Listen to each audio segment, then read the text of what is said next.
Never before offer national highway పై ఆకర్షణీయమైన commercial plots గజం కేవలం 5,999 రూపాయలకే. నమస్తే, వెల్కమ్ టు సుమన్ టీవీ. నేను మీ సాయి భైరి.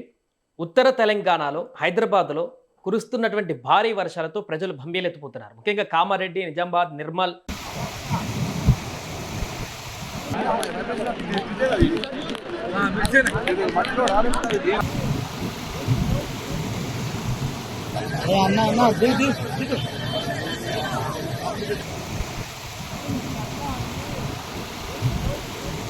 అదేవిధంగా ఉమ్మడి మెదక్ జిల్లాలలో బీభత్సం సృష్టిస్తుంది ఈ వర్షం. దీని కారణంగా రోడ్లు బ్లాక్ అవుతున్నాయి, చెరువులు మత్తడి పోస్తున్నాయి, ప్రాజెక్టులు నిండి ప్రవాహంలా కనిపిస్తున్నాయి. ఇంకా ఎన్ని రోజులు ఈ యొక్క వర్షం ఉంటుంది? నిజంగానే అక్కడ క్లౌడ్ బరస్ట్ జరిగిందా? ఇంత భారీగా ఎందుకు అక్కడ వర్షాలు పడుతున్నాయి? పూర్తిగా తెలుసుకుందాం. మనతో పాటు వాతావరణ శాఖ అధికారి శ్రీనివాస్ గారు ఉన్నారు, జూమ్లో జాయిన్ అవుతున్నారు. వారితో మాట్లాడదాం. సార్ నమస్తే. సార్ నమస్తే అండి. సార్, ఎందుకు సార్ ఆల్ ఆఫ్ సడన్ గా కామారెడ్డి కేవలం ఆ 2-3 జిల్లాల పరిధిలో కామారెడ్డి, నిర్మల్, అదేవిధంగా మెదక్లో కొన్ని ప్రాంతాలు అక్కడే ఇంత భారీ ఎత్తున వర్షం పడాల్సిన దానికి గల కారణాలు ఏంటి? మనకి 26వ తారీఖున వాయువ్య బంగాళాఖాతంలో ఒక అల్పపీడన ప్రాంతం ఏర్పడింది. అది నిన్న ఉదయానికి మరింత బలపడి తీవ్ర అల్పపీడనంగా మారి అదే ప్రాంతంలో కొనసాగుతుంది. ఇంచుమించుగా ఒక 24 గంటలు అదే ప్రాంతంలో కొనసాగింది. అయితే ప్రతి అల్పపీడనానికి సముద్ర మట్టంలో అల్పపీడనం ఏర్పడినప్పటికీ దాని పైనుంచి కొంత ఎత్తు వరకు అదే స్థాయిలో దాని ప్రభావం, అంటే ఈ ప్రతి అల్పపీడనం చుట్టూ గాలులు అనేవి అపసవ్య దిశలో యాంటీ క్లాక్ వైజ్ లో అత్యంత వేగంతో తిరుగుతూ ఉంటాయి.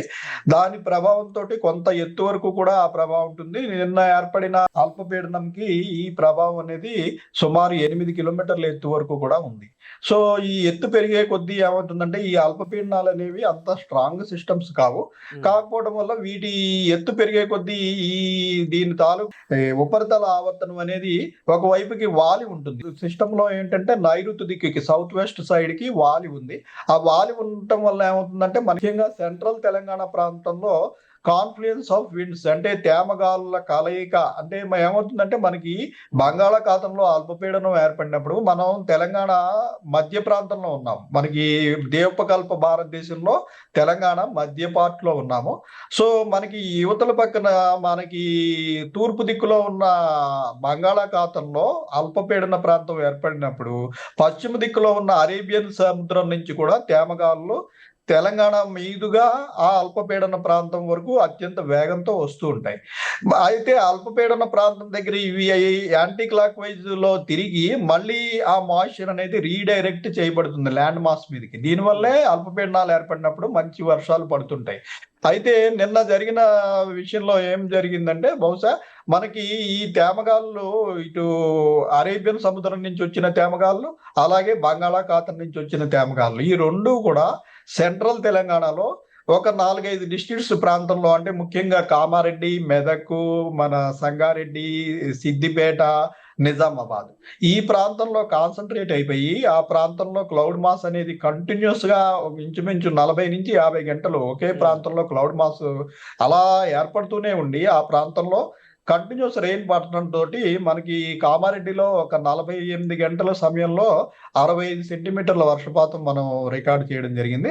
అలాగే నైబరింగ్ లో ఉన్న మన మెదక్, ఇటు సిద్దిపేట, నిజామాబాదు, సంగారెడ్డి ఈ జిల్లాలన్నింటిలో కూడా చాలా ప్రదేశాల్లో 20 సెంటీమీటర్లు, 30 సెంటీమీటర్లు, 15 నుంచి 20 సెంటీమీటర్లు రికార్డ్ అవడం నిన్న జరిగిందండి. అంటే ఇంక ఇది ఎప్పటి వరకు ఉండేటువంటి అవకాశం ఉంది సార్? ఈ రోజు కూడా హెవీ వర్షాలని చెప్తున్నారు అదే ప్రాంతంలో, ఇంకా రేపెల్లుండి వరకు ఉంటుందా? ఈ రోజు ఉదయం ఈ అల్పపీడనం తీరాన్ని దాటిందండి. తీరాన్ని దాటిన తర్వాత నెమ్మదిగా బలహీన పడిపోతాయి. ఈ రోజు మార్నింగ్ 5:30కి ఇది దక్షిణ ఛత్తీస్గఢ్ ప్రాంతంలో తీరాన్ని దాటింది. మళ్ళీ మన 8:30 డేటా తీసుకున్నప్పుడు అప్పటికే కొంత వీకెన్ అయ్యి తీవ్ర అల్పపీడనం స్థాయి నుంచి అల్పపీడనంగా డిగ్రేడ్ అయింది, ఒక స్టెప్ బిలో వెళ్ళిపోయింది. సో రాగల 24 గంటల్లో ఇది ఇలా వాయువ్య దిశలో ప్రయాణించి మధ్యప్రదేశ్ లోకి ఎంటర్ అయిపోయి గ్రాడ్యువల్ గా వీకెన్ అయిపోతుంది. సో మనకు కూడా గ్రాడ్యువల్ గా దీని ఎఫెక్ట్ తగ్గిపోతుంది. అయితే ఈ రోజు ఉదయం నుంచి ఇంచుమించు ఒక గంట క్రితం వరకు మళ్ళీ కామారెడ్డి, నిజామాబాద్ ప్రాంతంలో ఆ క్లౌడ్ మాస్ అనేది మార్నింగ్ 8:30 నుంచి ఇంచుమించు 3 గంటల వరకు కూడా కొనసాగి ఆల్రెడీ మళ్ళీ కామారెడ్డి ప్రాంతంలో ఒక 17 సెంటీమీటర్ల వరకు వర్షపాతం రికార్డ్ అయింది ఈ రోజు మార్నింగ్ నుంచి ఇప్పటి వరకు. అలాగే మన నిజామాబాద్ ప్రాంతంలో కూడా ఇంకొక 13-15 సెంటీమీటర్ల వర్షపాతం నమోదైంది. సో ఈ ప్రాంతాల్లో గత 2-3 రోజుల నుంచి అత్యంత భారీ వర్షాలు కురుస్తున్నందున ఈవెన్ స్వల్పంగా వర్షం పడినా కూడా ఆ ప్రాంతంలో ప్రమాదం చాలా ఎక్కువగా ఉంటుంది. ఆ దృష్ట్యా ఈ రోజు మార్నింగ్ నుంచి ఒక 4 జిల్లాలకి కామారెడ్డి, నిజామాబాదు, జగిత్యాల ఈ జిల్లాలకి మనము రెడ్ అలర్ట్ పెట్టడం జరిగింది. అయితే ఒక గంట క్రితం మనం మళ్ళీ డేటాను పరిశీలించిన తర్వాత ఓన్లీ ప్రస్తుతం 2 జిల్లాలకు మటుకు రెడ్ అలర్ట్ కొనసాగిస్తున్నాం. అది కామారెడ్డి, నిజామాబాద్ జిల్లాలు. మిగిలిన నార్త్ తెలంగాణలోని మిగిలిన అన్ని జిల్లాలకి మనం ఆరెంజ్ అలర్ట్ కొనసాగుతుంది. ఆరెంజ్ అలర్ట్ అంటే 12 నుంచి 19 సెంటీమీటర్ల లోపు వర్షం పడే అవకాశం ఉంటుంది. అలాగే సెంట్రల్ జిల్లాలకు కూడా ఆరెంజ్ అలర్ట్ కొనసాగుతుందండి. రైట్. హైదరాబాద్ పరిస్థితి ఏంటి సార్? హైదరాబాద్ లో కూడా హెవీ రెయిన్స్ పడేటువంటి అవకాశం కనిపిస్తుందా? ఇక్కడ ప్రజలకు ఏ అలర్ట్ కొనసాగుతుంది? హైదరాబాద్ లో దీని ప్రభావం నిన్న కూడా మనకి తక్కువగానే ఉందండి. 5-6 సెంటీమీటర్లు మనకి క్లౌడీగా ఉంటుంది. కొద్దిగా light rain, drizzle most part లో పడి 1-2 చోట్ల కొంచెం 4-5 సెంటీమీటర్ల వర్షపాతం, నిన్న కూడా అలాగే 5-6 సెంటీమీటర్ల వర్షపాతం మనకి సిటీలో రికార్డ్ అయింది. ఈ రోజు కూడా క్లౌడీనెస్ కొనసాగి ఇలాగా చాలా పార్ట్స్ లో మనకి light rain are drizzle continue అవుతుంది. అయితే ఈవినింగ్ సమయంలో ఈ రోజు నైట్ ఆర్ ఈవినింగ్ మనకి ఒక 3-4 ప్రదేశాల్లో ఇంచుమించుగా కొంచెం heavy spells, that for a short period, ఒక 20-30 మినిట్స్ ఒక 2-3 ప్రాంతాల్లో కొంచెం ఇంటెన్స్ స్పెల్స్ పడే అవకాశం ఉంది. ఏదేమైనా పెద్దగా భారీ వర్షానికి సిటీలో అవకాశం లేదు. కొంచెం 1-2 ప్రాంతాల్లో మటుకు కొంచెం 5-6 సెంటీమీటర్లు ఈ రోజు నైట్ కి నమోదయ్యే అవకాశం ఉన్నందున మన సిటీలోని 3 జిల్లాలకి ఈ రోజు ఎల్లో అలర్ట్ మనం పెట్టడం జరిగింది. ఇంకొకటి, వాహనదారులు కూడా కొంత ఆందోళన చెందుతున్నారు. ఎందుకంటే నేషనల్ హైవేస్ నిన్న బ్లాక్ అయ్యాయి కాబట్టి, అక్కడ వరద ప్రవాహం ఎక్కువ వచ్చింది కాబట్టి మళ్ళీ ప్రయాణాలు చేస్తే ఎక్కడైనా ఏమైనా ఇబ్బంది ఉంటుందని ఒక ఆందోళన ఉంది. అలాంటి వారికి ఇప్పుడు రేపు కానీ ఇవాళ సాయంత్రం నుంచి కానీ సేఫ్గా వాహనాల్లో వెళ్ళే అవకాశం చూడొచ్చు అంటారా? లేదండి, ఇప్పుడు మనకి ఇక్కడ కంటిన్యూస్ గా 3 రోజులు బట్టి 20 సెంటీమీటర్ల 30 సెంటీమీటర్లు రెయిన్ పడుతున్నందువల్ల అక్కడ విపరీతమైన వాటర్ అక్యుములేషన్ అనేది ఉంది. ఆ ప్రాంతంలో ఉన్న జలాశయాలు ఇవన్నీ కూడా పూర్తిగా నిండి ఉంటాయి.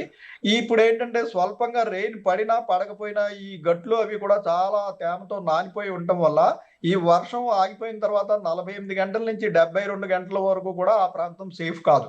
సో ఆ ప్రాంతంలో మనం వర్షం తగ్గిపోయింది కదా అని ప్రయాణాలు పెట్టుకోవడం, రోడ్ల మీద కొద్దిపాటి నీరే ఉందని చెప్పి గమ్మిని వెంచర్ చేస్తే ఎక్కడి నుంచైనా సడన్ గా వాటర్ లెవెల్ పెరిగిపోయి వెహికల్స్ కొట్టుకుపోయే పరిస్థితి కూడా ఉంటుంది. సో ముఖ్యంగా సిద్దిపేట, మన నిజామాబాద్, ఇటు సంగారెడ్డి, సిద్దిపేట ఈ ప్రాంతాల్లో ఒక 2-3 రోజుల వరకు ప్రయాణాలను వీలైనంత వరకు వాయిదా వేసుకోవడమే మంచిదని సలహా రైట్. ఇస్తున్నారు. అలాగే ఉమ్మడి కరీంనగర్ లో కూడా భారీగా అక్కడ మిడ్మానేర్ కూడా పొంగి పొర్లుతుంది సార్. అక్కడ అంటే ఇక్కడ కామారెడ్డిలో జరిగినటువంటి ఇన్సిడెంట్ కారణంగానే అదే ఫ్లోటింగ్ అనుకోవచ్చా, లేకుంటే అక్కడ సపరేట్ వాతావరణ కండిషన్ ఏమైనా ఏర్పడిందా? మనకి తెలంగాణ వ్యాప్తం, మన నార్త్ తెలంగాణ అంతా కూడా విస్తృతంగా వర్షాలు పడినాయండి. నిన్న మనకి కరీంనగర్ ఆ ప్రాంతంలో కూడా 12 సెంటీమీటర్లు 15 సెంటీమీటర్లు, రాజన్న సిరిసిల్ల ఈ ప్రాంతం అంతా కూడా పడినాయి. మనకి కామారెడ్డిలో మరీ అత్యధికంగా 40 సెంటీమీటర్ల వరకు వెళ్ళిపోయింది. కానీ నార్త్ తెలంగాణ అంతా కూడా వర్షం పడినాయి. సో నార్త్ తెలంగాణలో అంతా కూడా మనకి జలాశయాలు, అంతకు ముందే మనకి ఈ నెలలో మరొక 2 అల్పపీడనాలు 18వ తారీఖు 18వ తారీఖుకి 2 అల్పపీడనాలు రావడం జరిగింది. ఆగస్టు నెలలో రావడం జరిగింది.